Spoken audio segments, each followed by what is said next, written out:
Let's blow away the hot weather. Here are some of the menus that will refresh you and blow away the summer heat. From the hot pepper sprinkled Mexican fruit salad to the heat-busting sugarcane juice of Bangladesh. And from colorful Malaysian ice shavings, which is as good as blowing off heat as bathing in a cool swimming pool. And Philippines' own special ice shaving. To exotic ice cream from Sri Lanka. Let's see what kind of snacks people around the world enjoy when it comes to staying cool in hot weather.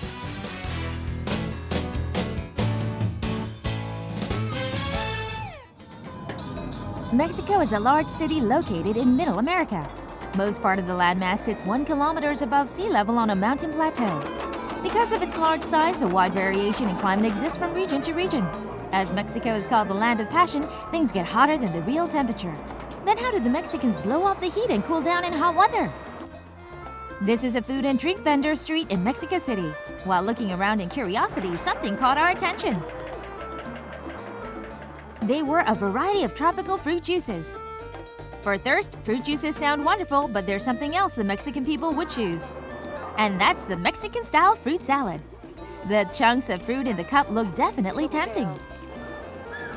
The produce market in the city is filled with all kinds of fruits in a variety of sizes, colors, and shapes. Then how do they make salad with these fruits? It's very simple. Fruits are peeled and cut to the suitable sizes and put into cups. But there's one important twist. They sprinkle something on the fruits before eating. Isn't that hot pepper powder that the man is adding? Hot pepper on fruit salad? Hot pepper is something Mexicans can't live without. There are 200 varieties of peppers in Mexico alone, and the country is known as the mother of all peppers. The people of Mexico love spicy foods and use peppers in countless ways in their dishes. Asians know a thing or two when it comes to spicy foods. Then how do Mexican hot peppers fare in terms of spiciness? Try it. How is it? It's not hot. Never underestimate the spiciness of the Mexican hot pepper. Not to mention their dishes, Mexicans use hot peppers even when they're eating fruit salad. Fruit salad tastes much better with hot pepper. Really? Yes. This may be the secret of how Mexicans stay cool in the hot weather. Sri Lanka is an island nation near the equator in the Indian Ocean. It's a tropical country with hot and humid weather. Its yearly average temperature is 27 degrees Celsius. Swimming and playing in beach waters during midday is almost like a daily routine for the people of this country. Traveling around in Sri Lanka, one comes across a scene that seems peculiar to foreigners. Despite the scorching weather, people are dressed in winter clothes. Tourists often complain about the hot weather in this country. Don't you feel hot in those clothes? No, it's cold. Are you serious? Yes, I am. Look how much I'm wearing. 1, 2, 3, 4. When the temperature falls below 20 degrees Celsius, we feel cold. That's why we dress like this. Sri Lanka is a hot country all year round, and the people must have found some ways to cope with such weather. What kind of refreshments do the Sri Lankan people drink to stay cool in hot weather? We visited a Sri Lankan home. Welcome to my home. It must have been difficult to come here in this hot weather. Let me make you something that will cool you down. The lady introduced us to a snack that is widely enjoyed in Sri Lankan homes. It's ice cream. It has a very unique taste. This is wood apple ice cream. This fruit is called wood apple. It looks ugly but has an exotic taste. You want to see how the inside looks? Look at this. In Sri Lankan markets, there are some fruits that attract the eyes of foreigners. They look a bit ugly.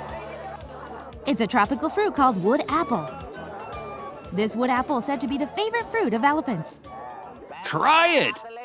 It's very refreshing and it's good for digestion too. It's great! After opening, coconut milk added to flesh of wood apple, which has a sour taste. Wood apple has a very sour taste. That's why we add some coconut milk. It makes the wood apple taste much smooth and mild. It made us curious as to what kind of ice cream will come out of this. Ice cream ought to be sweet. Sri Lankan sugar is added and stirred. And then it is kept for 1 hour in the refrigerator. Onto the cooled wood apple, ice cream is added and it becomes wood apple ice cream. It's cool and good for the body too. It's very cold and tastes great. This is the Philippines. In this country, tropical weather prevails throughout the whole year. In the summertime, temperatures can shoot up to 40 degrees Celsius. The coconut trees make the whole scenery more exotic, and there's nothing like coconut juice for quenching thirst. The Philippines have a large resource of coconuts, and 50% of all coconut products around the world use coconuts from this country.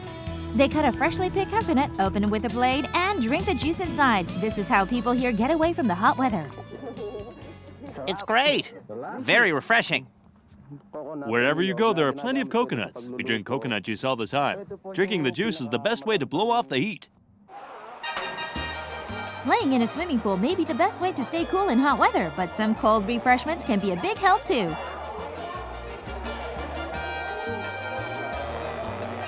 How would you like this?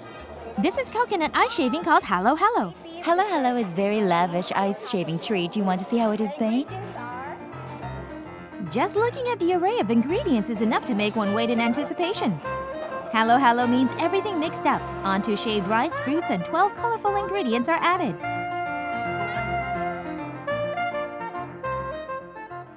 The most important ingredient is ube jam. It's made with this fruit called ube. It has a very exotic color. After putting in ube jam, ice cream and milk are added, and with some last-step decorations, Filipino-style ice shaving Halo Halo becomes ready to be served. Let's see what Malaysians have to offer. Malaysia, too, is a tropical country with all year-round hot and humid weather. This is Petaling, Chinatown, in the capital city of Kuala Lumpur. Not to mention Malaysians, the place is always booming with tourists. It's a famous tourist attraction. Strolling around the food court area of the place, one notices something that most people are drinking. What is it? Is it cold? Go ahead and try it. We followed the crowd and arrived in front of a place where employees were busy turning out one drink after another. The name of the drink is Mata Kusing, meaning eye of cat. It is a drink made with longan, meaning eye of dragon. Produced in southern China, it has an exotic smell and jelly-like sweet flesh inside.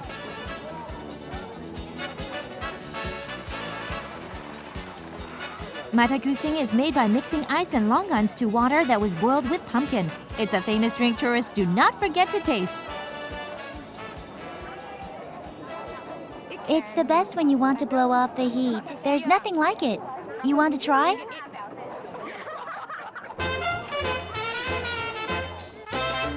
When the heat of the day subsides after sunset, people come out to streets for their night activity. This is Gurney Drive Street in Penang. A core of people's activity centers around eating something delicious that will also blow away the heat. The little girl seems to like what she's eating very much. What she's having is very popular around here. It's none other than ice kakang, the Malaysian-style ice shaving. The making of ice kakang is interesting to watch. The most important ingredient in ice kacang is this. In Malaysian, kakang means bean. It's scooped into a bowl in ample amount. And then ice is shaved onto kakang. Next, syrups, milk, fruit cocktails are added. This is the Malaysian-style ice shaving ice kakang.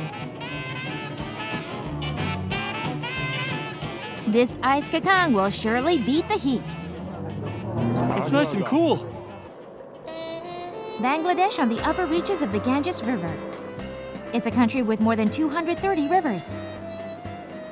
In this country, too, hot and humid weather continues throughout the whole year. When it comes to beating off hot weather, there aren't many secrets. People just try to stay in or stay close to the water as much as possible, like these folks in Bangladesh. The yearly average temperature of this country is 36.5 degrees Celsius. The heat is enough to make you sweat in idleness. Maybe because of such hot weather, one often comes across in streets water sellers carrying big water containers in their carts. For water, 97% of the people in this country depend on water wells that are connected by more than 4 million pipelines. A container full of water costs 3 takar, about 5 cents. It must be tough work. I can't take a break because it's so hot. But there's something other than water that the people of this country drink to keep themselves cool. It's easy to find out. Just go to a place where there are people. People here and there are all having the same drink. It's great. Nothing beats it. It's the best in the world! It must be really nice and cold. It's the best heat buster. This is natural sugarcane juice. Looking like a long stick, the sugarcane contains highly concentrated raw sugar in its roots. To make juice, you have to first peel off the skin, like this. Peeled sugarcanes are directly put through a squashy machine to extract juice. This is how they get 100% all-natural sugarcane juice. Sugarcane juice is said to be effective in regaining stamina lost in hot weather. It's common knowledge that sugar is an important energy source. It's not that cold, but very sweet. Hey, mister, what are you doing with that sugarcane? Why do you eat sugarcane like that? Is it good? It tastes better and is more fun eating this way. There's no fun if you just drink the juice. Maybe the best way to beat off heat is to jump into the water. But let's not forget that there are foods and drinks that will make you nice and cold all the way to the heart. Enjoying things that were born in tropical climate. That must be the secret of staying cool in hot weather.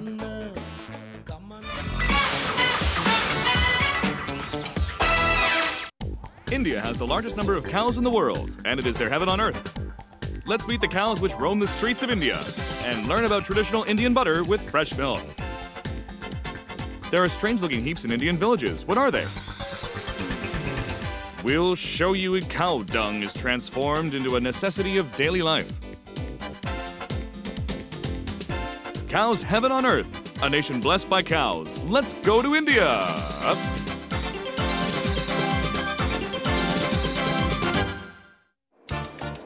India is a country endowed with natural beauty and has a long history. People who have been to India often cite the overcrowded city and cows on the streets as the most memorable sights. Comprised of an 80% Hindu population, cows are venerated as gods. In this country, the slaughter of cows is unthinkable, not to mention eating them.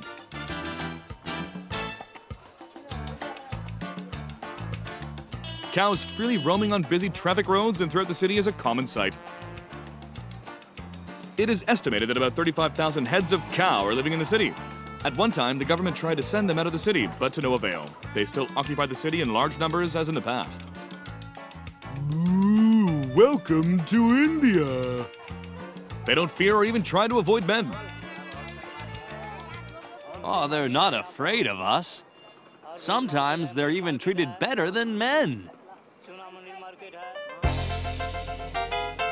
In India, there's a class distinction among the cows. The most venerated is the white-skinned cow. But buffaloes are treated like livestock and an object of veneration. This is a cattle ranch. Indians have been raising cattle for 5,000 years. While some are lying down enjoying a mud bath in leisure and comfort, some are doing back-breaking work, pulling carriages and moving loads. We witnessed one interesting scene in the ranch. What are you doing so hard? Up and down, up and down. It looks like the man is brushing his teeth. You've never seen a man brushing his teeth before? Oh, of course we have, but we've never seen a toothbrush like that before. What is our toothbrush? That's Indian people's toothbrush. Looks like he means it. Anyway, where does that toothbrush come from? Wooden stick? This is the best toothbrush you can get around here? Can you really brush your teeth with that? Who knows? That'll be something only the people who have used it can tell. Anyway, let's talk about the cows lying down on their belly. What do they do all day? As in the case with most other cows in the world, their job is to produce milk. Last year, the Indian government announced that India is the largest milk-producing nation in the world. Indeed, a lot of milk is produced in this country. Milk is the main source of protein for the common folks in India. The village folks come to this ranch to buy their milk. This is our breakfast. Most folks come to the ranch early in the morning and buy a day's supply of milk. Unlike our processed milk, their milk is 100% natural, freshly squeezed. It can't be any more fresh than this. It's great for the body. Indians say cows have 5 gifts for men, and the first one is milk. milk production in Indian villages is primitive. There aren't any proper facilities or equipments involved in the production. This is another cattle ranch that produces milk with a lot of cows. Give me good food and I'll give you good milk. The amount of milk produced depends on the age and the health condition of the cow. Even before the calf is done with its meal, a milkman enters the stable. Let's see how much milk I get from this one. Let's go at it and find out. The cow seems to be ready, and so does the milking guy. As usual, he begins his routine. Looks like everything's fine. It's coming out really easily. The more I get here, the more I can sell to the folks waiting outside. As soon as the rancher is finished talking, village folks begin to show up in line. Hey kids, you're here to get some milk too? It looks like everything's a daily routine for this barefooted kid with a milk pail. He must be a smart kid. Give me some milk. How much do you want? As much as I can bring back. I come here every morning to buy milk. They've got good milk and are generous with the amount. With 1 or 2 cans in their hand, everybody waits to get their morning milk. On some mornings, the milk runs out rather quickly. That's why I try to get here as early as possible in the morning. At last, the rancher walks out with a big bucket full of milk. One by one, the rancher serves his customers. Milk is poured into the customer's pail with a measuring cup, but on some days, the rancher can be more generous. Luckily for the customers, the rancher seems to be in a good mood this morning. He even offers free drinks of milk. The boy must have been hungry. So, how do you like it? I want more. Yeah, kid. Drink milk and you'll grow up fast. Milk bought at a kennel ranch are mostly consumed in its plain form, but there's some other traditional usage as well. They must be making it now. He's talking about Indian-style dairy product. What is it exactly? Are you the one who's going to make it? Welcome. Sitting on a stool, the lady keeps turning the rod by pulling ropes with her left and right hand. This is how Indians make their own brand of butter. If you just keep stirring the milk with this tool, it turns solid and becomes butter. It's about halfway done now, and it's beginning to taste like butter. It's said that the Indian butter has 4,000 years of history. The tradition started with nomadic people in India. The painting in this lady's home shows how closely Indian people are connected to cows and butter. Look closely. This was how our ancestors made butter. Butter is made exactly in the same manner today as in the past. Butter had its use for religious rituals as well. You want to try it? All you have to do is pull these ropes left and right. At his suggestion, one of our crew stepped forward to take up the challenge of making butter. It may look primitive, but it's actually fun to operate this.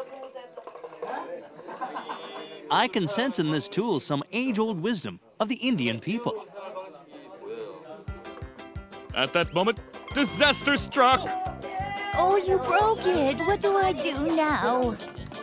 It's a disaster! The jar has been broken to pieces and milk is wasted on the floor. Oh, it's okay. It's no big deal. Although he was excused with kind words, he can't help but feel sorry for breaking a valuable household item in another man's home. Don't worry. Things happen. It's all right. Good-hearted village folks try their best to comfort him, and it looks like he's getting himself back, but the mess is still a mess, and precious milk has been wasted. Meanwhile, we notice something strange at the cattle ranch. What are those heaps? What are they for? It's not just 1 or 2, they're everywhere! We became very curious. We caught a scene that might give us a clue. We took a look inside the heaps and found out they were empty. With a lot of dirt around, a man begins to pull out blocks of something we don't know yet. Hey, mister, what are you doing? I was pulling out dried cow dung one by one. Does he mean these heaps are actually heaps of cow dung? They seem to be too well rounded up to be cow dung. Whatever the truth is, why was he pulling them out instead of just leaving them in the heaps? I have to sell these at the market today. I can make money selling blocks of well-dried cow dung. It's surprising that all cow dung have the same shape, and it's even more surprising that they're actually selling these at the market. There must be something really special about these Indian cows. In India, cow dung is as valuable as cow's milk. It's because the cow dung is used as fuel. Let's follow the amazing transformation of cow dung. First, cow dung is mixed with mud and molded into a round shape. Second and lastly, they're dried under the sun. That's all it takes to turn cow dung into fuel. You don't know how useful they are. If we just leave them to be dry, we won't have to worry about fuel for months. Cow dung is used as fuel in neighboring Bangladesh as well. Most of cow dung is composed of grass fibers, which are not broken down during the digestive process. Those fibers burn well and make a good fire. But in this country, the cow dung is prepared in a different manner. Unlike in India, where dung blocks are dried in round-shaped heaps, Bangladeshis dry their cow dung on walls. Looks like it's been dried very well. But cow dung is turned into fuel in a similar manner. After molded into suitable sizes, they're simply left stuck on the wall to be dried. Let's see. Look, it's been dried very well. We cook foods with these, and we also sell them at the market. We can't afford to waste any of them. Back to India again. In this country, instead of gathering and chopping firewood, grown men busy themselves with making cow dung fuel. Of course, there are trees in India, but they're too few in number to meet the need. That's why Indians are using readily available cow dung to make fuel instead. At this point, we can't help but to ask one question. How do they deal with the smell? It would be a lie if I say we don't smell anything. But once it's dried, the smell disappears. Now you all know what these heaps are for, right? After all, I guess we shouldn't be too much prejudiced against, well, you know what. For Indians, cow dung is a daily necessity in life. It sure has been a remarkable transformation. Now it's time to put them to some real use. We don't burn the whole block at once. We break it and use a chunk at a time. I'm sure you guys have never seen how it is used as fuel in our country, so let me show you. You'll be surprised at how well this thing burns. Let's see if the cow dung is better than firewood. We went to a home where ladies were busy cooking supper. Good smells were everywhere in the house. Usually Indians eat lightly baked dough made with wheat flour or rice as their main dish. This is our supper. Yes, the supper is about to be ready. The fire that they're using to prepare supper comes solely from cow dung fuel. It catches fire well and burns with consistency. It's as good as any other types of fuel. The whole thing gives you an idea why Indian people hold cows so sacred. Cows provide them with so many valuable necessities. When someone thinks of someone or something so dearly, there's a reason. That applies to the relationship between the people of India and cows. With cow's milk, we make butter. With cow's dung, we cook our food. They give us so much and we can't thank them enough.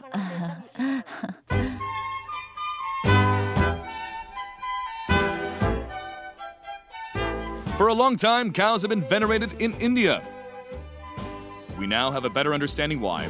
Cows have given so much to the Indians, and the people express their gratitude with love and veneration. To the people of India, cows continue to be something that they can't live without.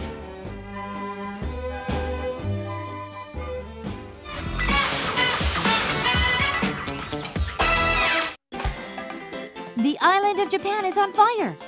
Men of unknown identities shake up the whole city in a wild frenzy of the festival. Heroines of the festival are 12 beautiful maidens. And people from all over Osaka flock to the festival to see the maidens. And the festival offers tons of delicacies to be enjoyed. The festival of Aizen Matsuri is the queen of Japanese summers. Let's jump into the frenzy and join in the festival.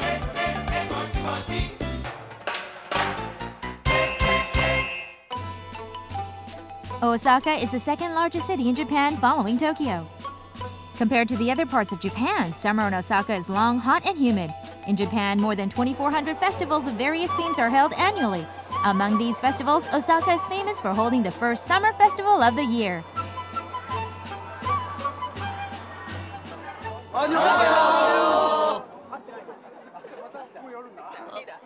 First of all, Osaka has tons of great food. You'll drop before you can taste them all. They're really, really delicious. You'll love them. We came to Osaka to film the summer festival. Oh, I'm so embarrassed. Oh, please edit me out of your tape. Okay, it's time to go and join in the festival. Our crew headed straight to the scene of the festival, the Aizen Shrine. The Aizen Shrine and adjoining districts form the heart of Osaka. The festival starts in this shrine. Inside the shrine, something caught our attention. What are these? These are names of people who donated money to support this year's summer festival. We were told that a very unusual event will take place that night. Indeed, reporters and their camera crews begin to arrive. And the Aizen Shrine bustles with preparation for the festival. Out of the busy comings and goings, a group of ladies enter the shrine, attracting the eyes of people all around. Who are these ladies? Oh, they're very important ladies in our city. They're the heroines of this festival. There wouldn't be a festival without these ladies. Let's stop here for a second. To join in the Japanese festivals, there's an item that everyone must have. It's the yukata. Hello, kids. What day is it today? Yukata.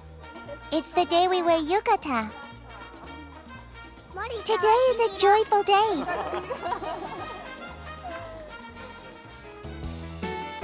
The traditional summer dress called yukata vanished from daily lives of the Japanese people in favor of the Western-style clothing. But on this day of the year, every man, woman, and children are dressed in yukata for the festival. To shorten the dress's long bottom, a ribbon is worn around the waist. Demand for yukata rises sharply around the time of the summer festival. Yukata sells like hotcakes during this time of year. It really does. Made with cotton, yukata is much thinner and lighter than the kimono. Yukata used to be the favorite summer dress of the Japanese people in the old days. But now it has become the festival dress for the Japanese people. Don't I look pretty? Sometimes called the Yukata Festival, Aizen Matsuri Festival is held at the Aizen Shrine from June 30th to July 2nd. There's one big highlight at the Aizen Matsuri Festival. It's the beauty contest for maidens in yukata. At least during the festival, the contestants are treated like movie stars. We are the winners from last year's contest. I thought you were all TV celebrities. No, we're not. Oh, I'm so excited! It's party time! It's party time! Of course, shopping is a big part of the festival.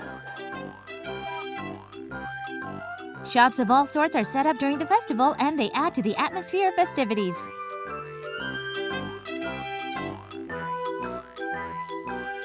Among these shops, ones that provide fishing games are the favorite of the children. Dad, here! Oh, I lost it. With a small and flat net, customers try to catch fishes. It's much harder than it looks. But it looks like this girl is doing an excellent job. Another children's favorite is a string pulling game. Various prizes are given out according to outcome. I got it again! Today is your lucky day. I've already won 2 prizes. Of course, one can't imagine a festival without food courts and snack bars. From grilled seafood to sumptuous cakes and all kinds of noodle dishes, the festival offers diverse range of foods and drinks. Oh, it's delicious. Among many foods, one of the most popular snacks is this. Take a look. This is my third. The name of the snack is ikayaki. It's a sort of squid egg omelet. Here is how it's made. On a frying egg, wheat flour covered squid meat is added.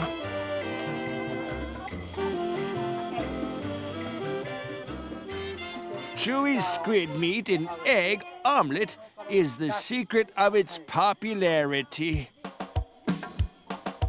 Onto the frying egg and squid meat, especially marinated wheat flour cream is added. Lastly, frying eggs are pressed with a weighty plate. So this is how the famous squid egg omelet of Osaka is made.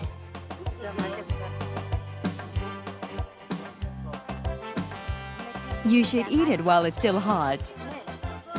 The snack is so popular, the vendors have no time to rest. How does the famous squid egg omelet taste? It's nice and sweet and chewy.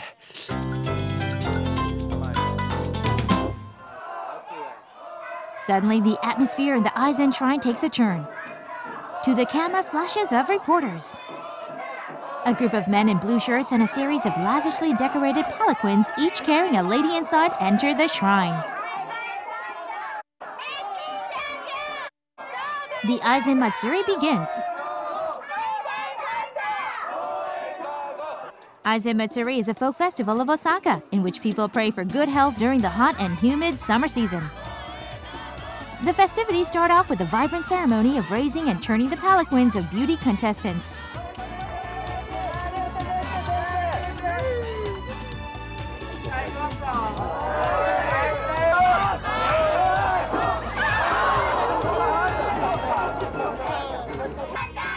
Ceremonial invocation is heard.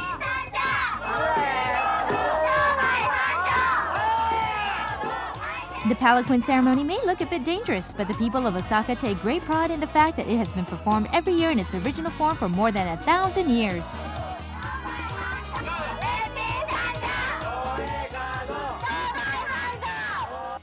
Now it's time for the ceremony of making wishes. More than any event during the festival, the Yukata Beauty Contest is the highlight of the whole festivities. Praying for peace and prosperity of their community is also performed by the year's beauty contestants. In a word, they're the representatives of people to God. And their importance is reflected in all the attentions and affection shown by the people. In the very old days, the ceremony was performed by geisha girls. The Aizen Matsuri festival originates from a religious ritual in worship of a god called Aizen. The god Aizen was specially venerated by folk artists and liquor house owners. And the Yukata Beauty Contest is held in that spirit. You're from a Korean TV station? Oh, do I look all right? You're going to be on our show. Oh, please send me the tape of your show later, okay? The contest is going to begin soon, and I'm nervous to death.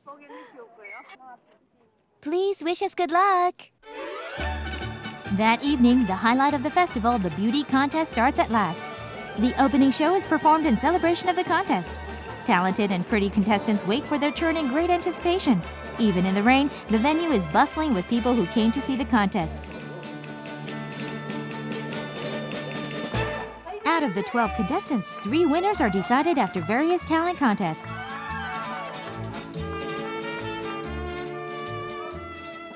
This lady has chosen singing. Hello. The audience wait for her singing performance to begin. Okay, here she goes. In passing winds.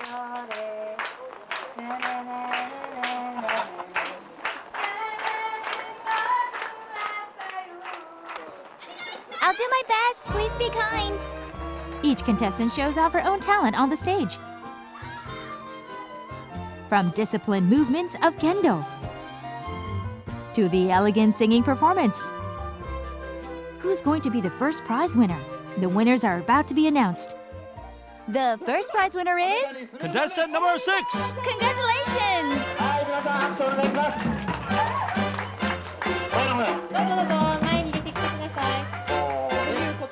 The contest winner gets to participate as an honored guest, promoting various public causes in many events and functions in Osaka for 1 year.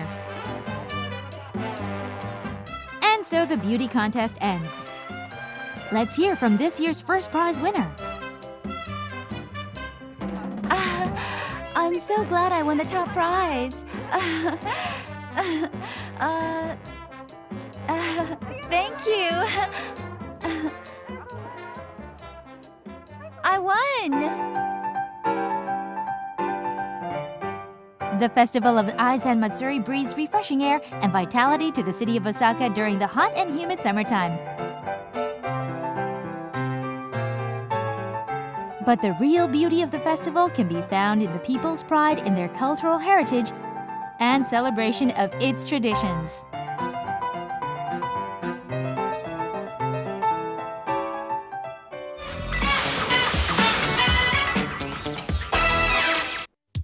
Let's travel back in time to Egypt, the land of the Sphinx and the pyramids. Exotic landscapes of Egypt and exciting camelback rides. And the spectacular view of world from the Cairo Tower. How about strolling around famous the Khan el-Khalili marketplace of Cairo? And there's Alexandria, the hidden jewel of the Mediterranean. Oh yes, we shouldn't forget the magnificent palace, city of Luxor. Let's travel to Egypt, the land of wonders and mysteries. Let's go!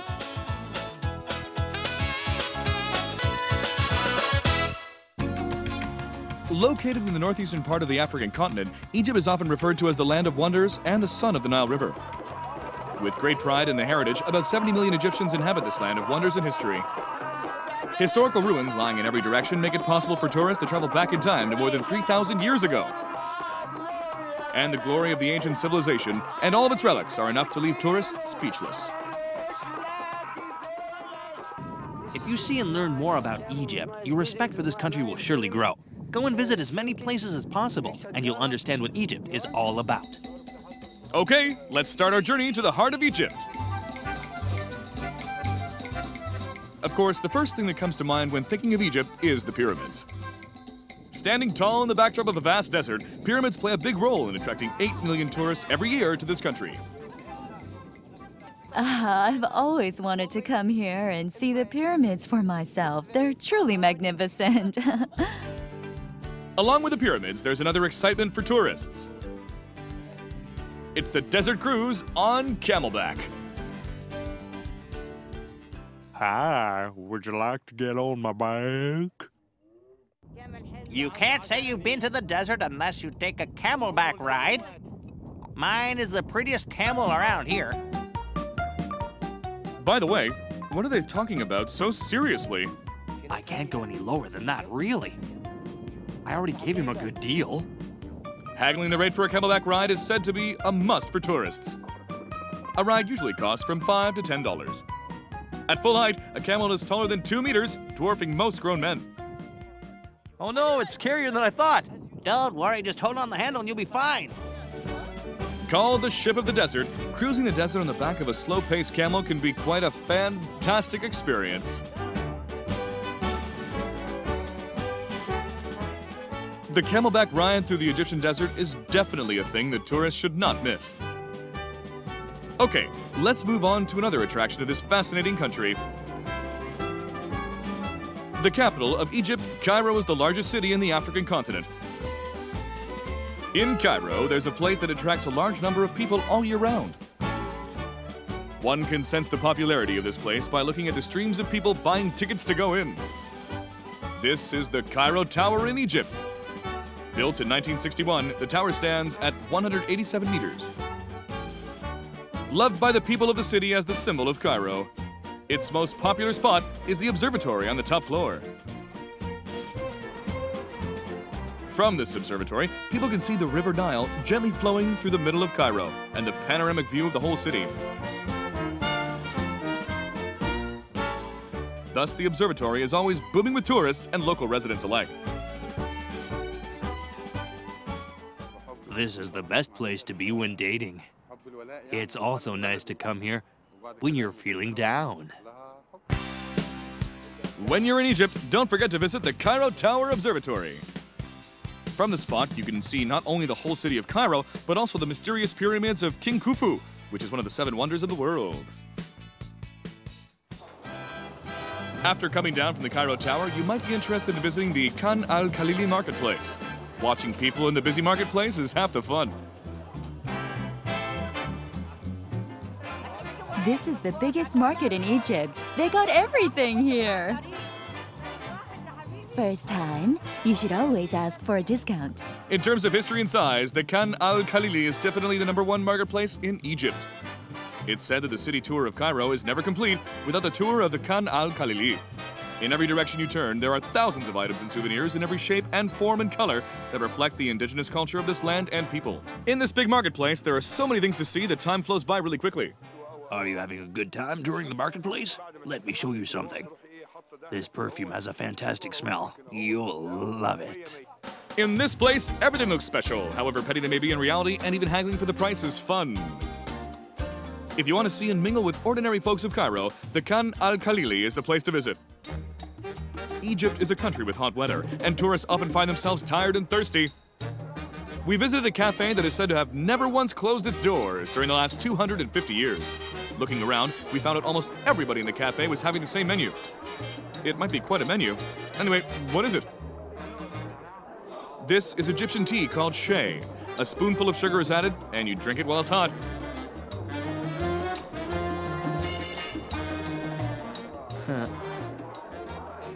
A hot cup of chai is the best when it's hot outside. You've got to fight heat with heat. By the way, we noticed something unusual in this cafe. In every part of the cafe wall, there were mirrors. Mirror here. Mirrors here. And mirrors everywhere. Why are there so many mirrors in this cafe? Yes, you got it right. Mirrors are what make my cafe special. For 250 years, this cafe has been called the Mirror Cafe. Mirrors have become a symbol of this place.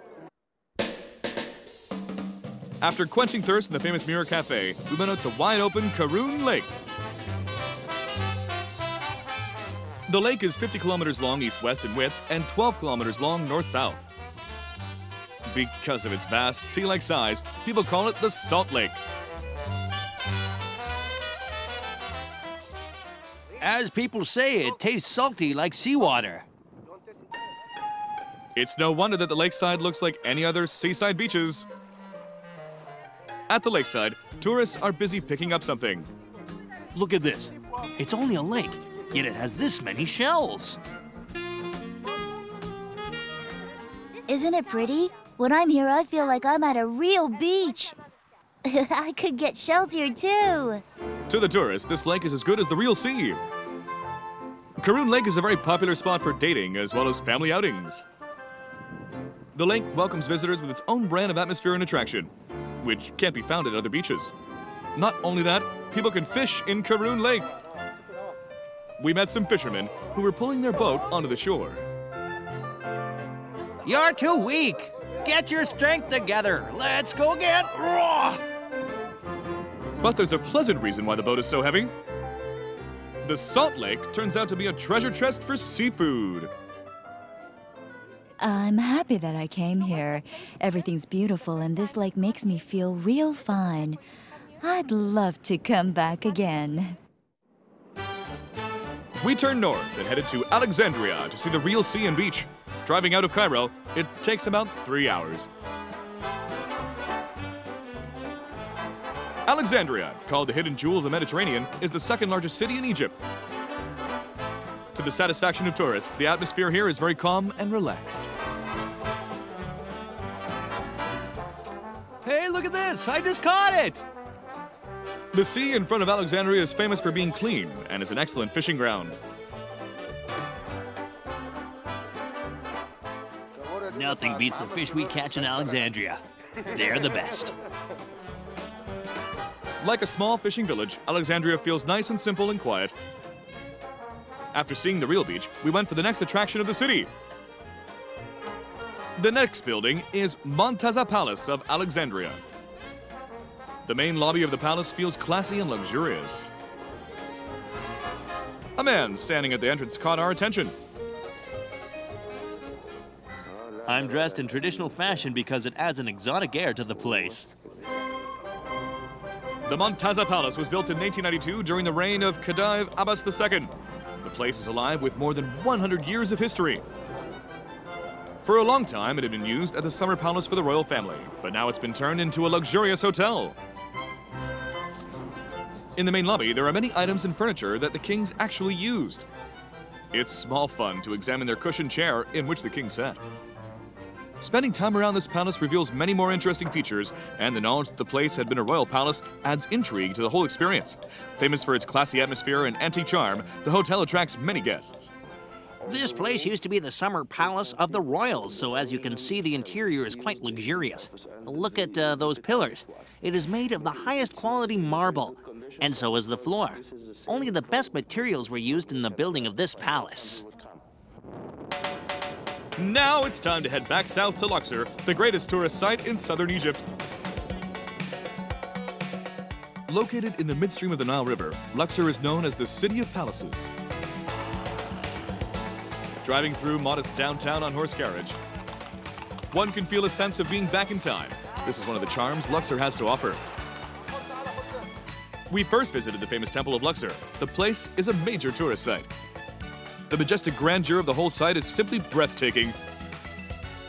Luxor was the capital city of ancient Egypt with a population of 10 million, and now thousands of years later, its magnificent buildings and monuments are still standing. In Luxor, tourists truly come face to face with the greatness and glory of old civilization. Look at that. It's unbelievable that they had the technology to build all these statues and buildings. Everywhere you go, Luxor is filled with wonders and mysteries. To go to the main temple, you must walk along the row of sphinxes. Despite thousands of years of sandstorms, their imposing stance has not changed.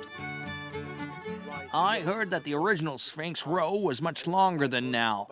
I don't know what happened to them, but the idea really stirs up my imagination. Luxor, once the thriving capital of ancient Egypt, it has been now reduced to a city of a mere 150,000 inhabitants. But the enduring mysteries of Luxor attracts hundreds of thousands of tourists from all over the world every year. The highlight of the Luxor tour is the Beir el-Bari of Queen Hatshepsut. It's said that Queen Hatshepsut, the only female pharaoh in the ancient Egypt history, built this temple of 1400 BC to commemorate her resurrection. In defiance of time, the statues guarding the main entrance of the temple look majestic as ever, and are imposing enough to inspire awe in onlookers. And the drawings and hieroglyphics on the walls, though weathered, still reflect the glorious history and achievements of the ancient Egyptian civilization. When you're in Luxor, don't forget to take a look at the mural depicting the story of the Queen's birth. Out of the barren desert and fierce sandstorms, the magnificent civilization of ancient Egyptians was born. Egypt, the land of mystery and wonders. Attracted by its secrets and history, people from all around the world continue to visit Egypt in great numbers.